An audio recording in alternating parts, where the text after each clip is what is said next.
Well, Politico is reporting the Biden administration is preparing to ask Congress to approve a new $1.1 billion arms sale to Taiwan.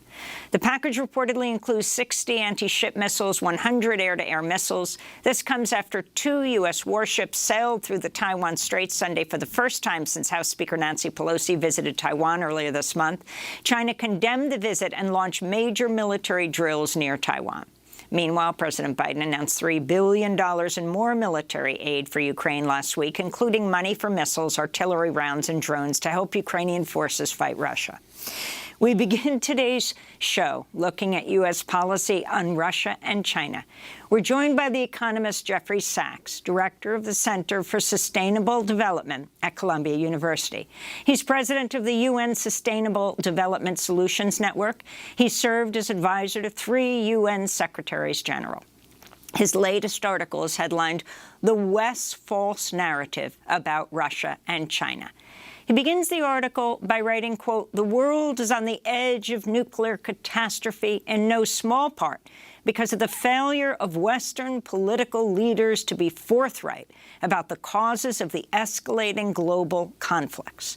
The relentless Western narrative that the West is noble while Russia and China are evil is simple-minded and extraordinarily dangerous," Jeffrey Sachs writes. Jeffrey Sachs, welcome to Democracy Now! Why don't you take it from there? Good to be with you. What is the story that people in the West and around the world should understand about what's happening right now with these conflicts, with Russia and Ukraine, and with China? The main point, Amy, is that we are not using diplomacy. We are using weaponry. This sale now announced to Taiwan that you've been discussing this morning is just another case in point. This does not make Taiwan safer. This does not make the world safer. It certainly doesn't make the United States safer. This goes back a long way. I think it's useful to start 30 years ago. The Soviet Union ended, and some American leaders got it into their head that there was now what they called the unipolar world, that the U.S. was the sole superpower and we could run the show. The results have been disastrous. We have had now 3 decades of militarization of American foreign policy. A new database that Tufts is maintaining has just shown that there have been more than 100 military interventions by the United States since 1991. It's really unbelievable. And I have seen in my own experience over the last 30 years, working extensively in Russia, in Central Europe, in China, and in other parts of the world, how the U.S. approach is a military first and often a military only approach. We arm who we want. We call for NATO enlargement no matter what other countries say may be harmful to their security interests. We brush aside anyone else's security interests. And when they complain, we ship more armaments to our allies in that region. We go to war when we want, where we want, whether it was Afghanistan or Iraq or the covert war against Assad in Syria, which is even today not properly understood by the American people, or the war in Libya. And we say, we're peace-loving. What's wrong with Russia and China? They are so warlike. They're out to undermine the world. And we end up in terrible confrontations. The war in Ukraine, just to finish the introductory view, could have been avoided and should have been avoided through diplomacy. What President Putin of Russia was saying for years was, do not expand NATO into the Black Sea, not to Ukraine, much less to Georgia, which if people look on the map, straight across to the eastern edge of the Black Sea. Russia said, this will surround us. This will jeopardize our security. Let us have diplomacy. The United States rejected all diplomacy. I tried to contact the White House at the end of 2021. In fact, I did contact the White House and said, there will be war unless the U.S. enters diplomatic talks with President Putin over this question of NATO enlargement. I was told the U.S. will never do that. That is off the table. And it was off the table. Now we have a war that's extraordinarily dangerous, and we are taking exactly the same tactics in East Asia that led to the war in Ukraine. We're organizing alliances, building up weaponry, trash-talking China, having Speaker Pelosi fly to Taiwan when the Chinese government said, please lower the temperature, lower the tensions. We say, no, we do what we want, and now send more arms. This is a recipe for yet another war. And to my mind, it's terrifying. We are at the 60th anniversary of the Cuban Missile Crisis, which I've studied all my life, and I've written a book about the aftermath. We are driving to the precipice, and we are filled with our enthusiasm as we do so, and it's just unaccountably dangerous and wrong-headed, the whole approach of U.S. foreign policy, and it's bipartisan.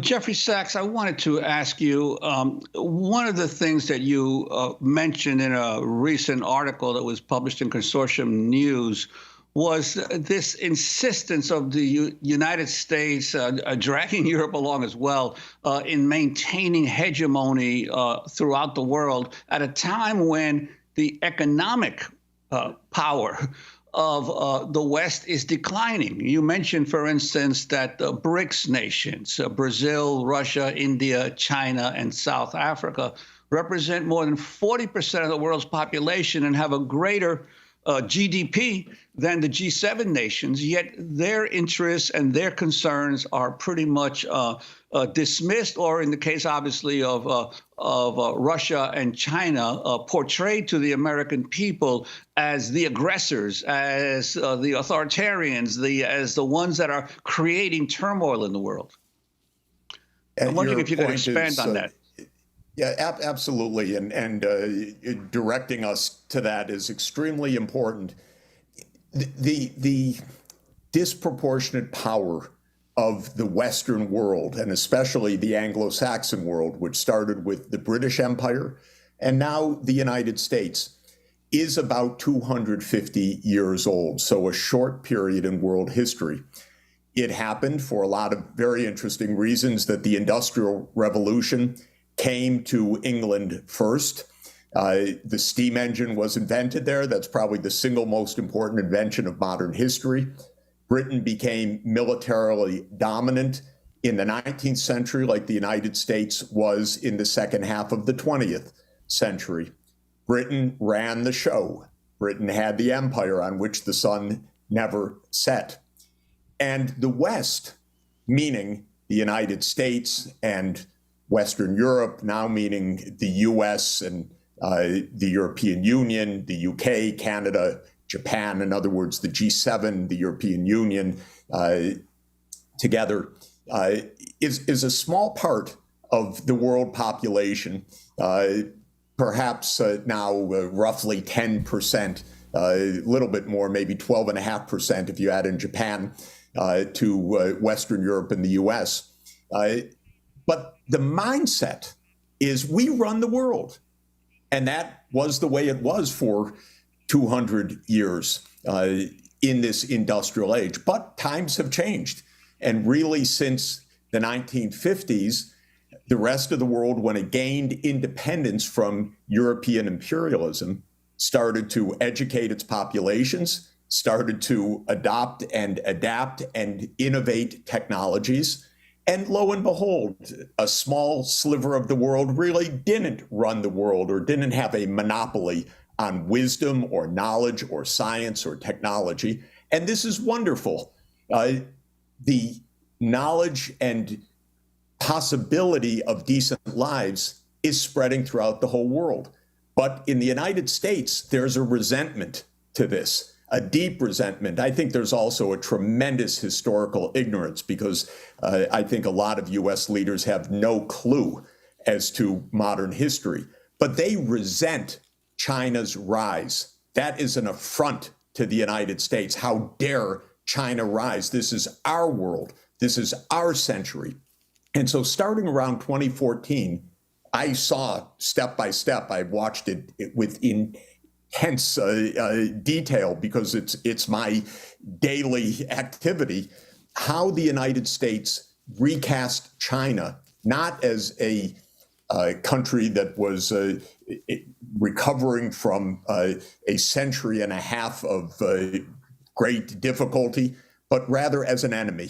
And we consciously, as a matter of American foreign policy, started to say we need to contain China. China's rise is no longer in our interest, as if the United States is to determine whether China is prosperous or not. The Chinese are not naive. In fact, they're extraordinarily sophisticated. They watched all of this exactly the same way that I did. I know the authors of the U.S. texts. They are my colleagues at Harvard or other places. I was shocked when this kind of containment idea started to be applied. But the basic point is the West has led the world for a brief period, 250 years, but feel that's our right. This is a Western world. We are the G7. We get to determine who writes the rules of the game. Indeed, Obama, a good guy on the spectrum of what we have in foreign policy, said, let's write the rules of trade for Asia, but not have China write any of those rules. The U.S. will write the rules. This is an incredibly naive and dangerous and outmoded way to understand the world. We in the United States are 4.2% of the world's population. We do not run the world. We are not world leader.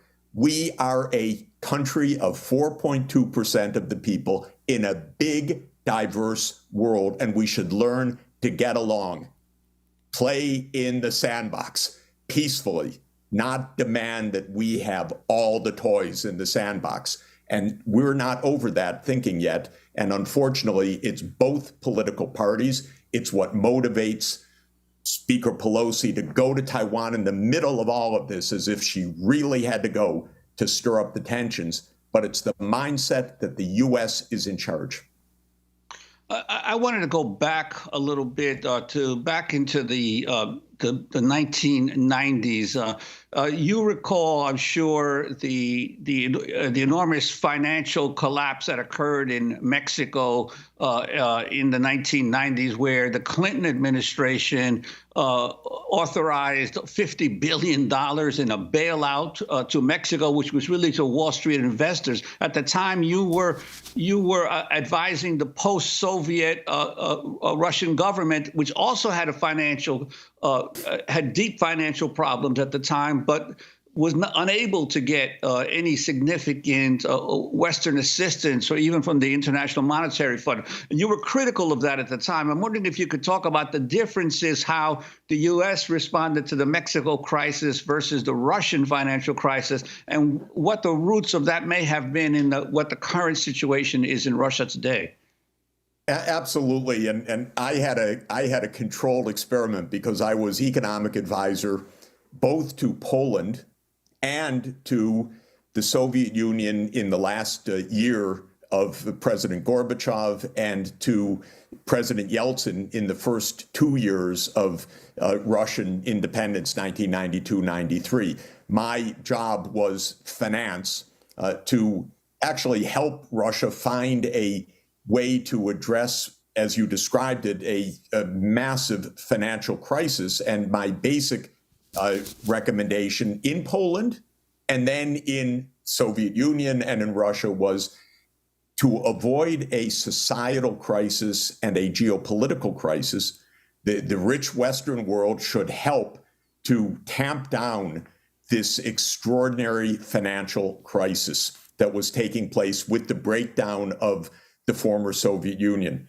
Well, interestingly, in the case of Poland, I made a series of very specific recommendations, and they were all accepted by the US government, creating a stabilization fund, canceling part of Poland's debts, allowing many financial maneuvers to get Poland out of the difficulty. And, I patted myself on the back. Oh, look at this. I make a recommendation. And one of them for $1 billion stabilization fund was accepted within 8 hours by the White House. So I thought pretty good. Then came the analogous appeal on behalf of first Gorbachev in the final days and then President Yeltsin. Everything I recommended, which was on the same basis of economic dynamics, was rejected flat out by the White House. I didn't understand it, I have to tell you, at the time. I said, but it worked in Poland. And they'd stare at me blankly. In fact, an acting Secretary of State in 1992 said, Professor Sachs, it doesn't even matter whether I agree with you or not, it's not going to happen. And it took me actually quite a while to understand the underlying geopolitics. Those were exactly the days of Cheney and Wolfowitz and Rumsfeld and what became the project for the new American century, meaning for the continuation of American hegemony. I didn't see it at the moment because I was thinking as an economist how to help overcome a financial crisis, but the unipolar politics was taking shape, and it was devastating. Of course, it left Russia in a massive financial crisis that led to a lot of instability that had its own implications for years to come. But even more than that, what these people were planning early on, despite explicit promises to Gorbachev and Yeltsin, was the expansion of NATO. And Clinton started the expansion of NATO with the 3 countries of Central Europe, Poland, Hungary, and Czech Republic. And then George W. Bush Jr. added 7 countries, Bulgaria, Romania, Slovakia, Slovenia, and the 3 Baltic states, but right up against Russia. And then in 2008, the coup de grace, which was the U.S. insistence over the private opposition of the European leaders. And European leaders talked to me privately about it at the time. But in 2008, Bush said, NATO will expand to Ukraine and to Georgia. And again, if you take out a map and look at the Black Sea, the explicit goal was to surround Russia in the Black Sea. By the way, it's an old playbook. It's the same playbook as Palmerston in 1853 to 1856 in the First Crimean War. Surround Russia in the Black Sea, cut off its ability to have a military presence and to project any kind of influence into the Eastern Mediterranean. Brzezinski himself said in 1997 that Ukraine would be the geographic pivot for Eurasia. So what these neocons were doing in the early 1990s was building the US unipolar world.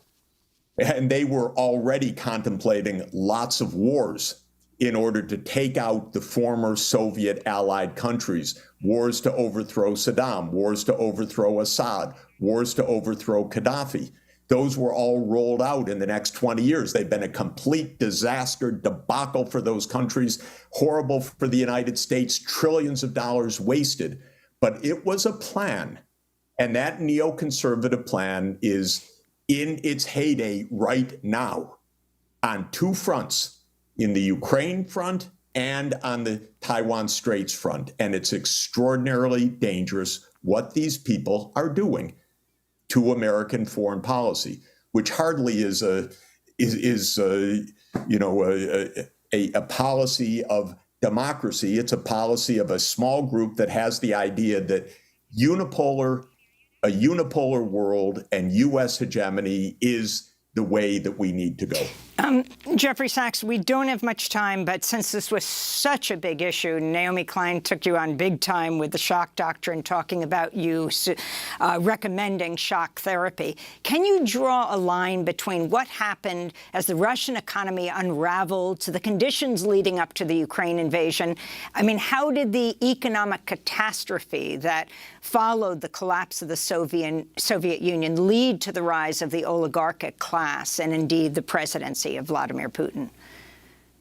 Yeah, I've tried to explain to Naomi, whom I admire a great deal, for years that what I was recommending was financial help to whether it was Poland or to the Soviet Union or to Russia. I was absolutely aghast at the cheating and the corruption and the giveaways, and I said so very explicitly at the time and resigned over it, both because I was useless in trying to get Western help and also because I did not like at all what was going on.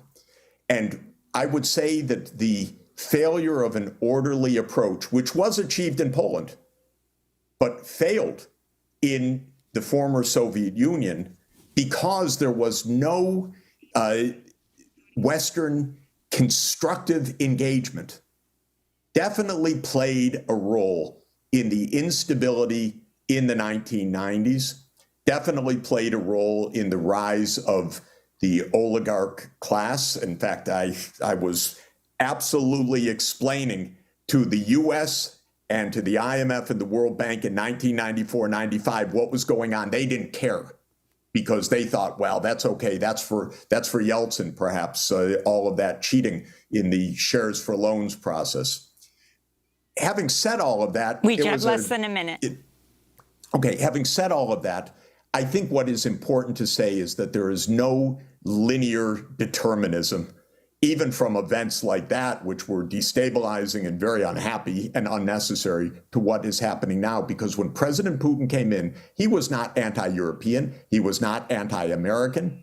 What he saw, though, was the incredible arrogance of the United States, the expansion of NATO, the wars in Iraq, the covert war in Syria, the war in Libya against the UN resolution. So we created so much of what we're facing right now through our own ineptitude and arrogance. There was no linear determination. It was step-by-step U.S. arrogance that has helped to bring us to where we are today.